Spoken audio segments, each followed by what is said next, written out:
Really, what I've learned though, I've been spending a lot more time like being like making sure the bass line is really powerful because when I'm especially for live sets and radio shows, I really wanted to hold up next to these bigger producers. So that first when the bass first gets switched in from the last track, you wanted to be on par. So some of the things that I really look for is really kind of making sure that it's represented across the spectrum. Like so I have like a sub bass, a couple mid basses, and a couple high basses. Usually the sub bass is by itself, but I do a lot of stuff like layer in additional layers with like a lot of like kind of like reverb and delay and distortion, so that it fills out the high end really nicely. And it gets kind of messy doing stereo effects on bass lines, right? But you can really get a nice sense of fullness if you kind of mix it in subtly.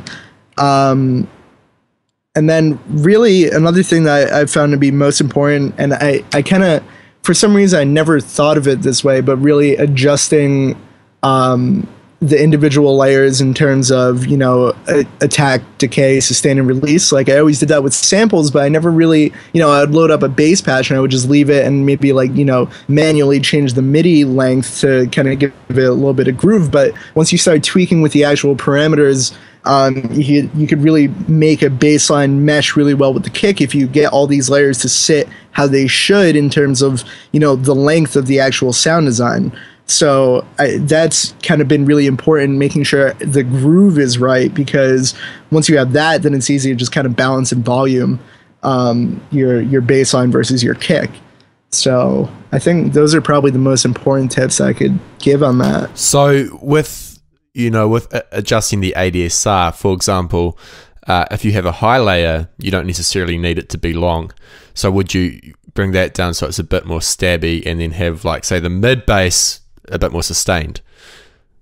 Exactly, yeah. And another thing, and I've been doing this on all my bass lines, like my rolling bass line is just adding, and it's a little excessive at this point, but I add like just a little pitch envelope, like with a little bit of decay, and it just gives it that little pluck in the beginning. And I love that. And once you like put that in and then sidechain the bass line, you get this really intense groove because that click is coming through a little bit more on each hit.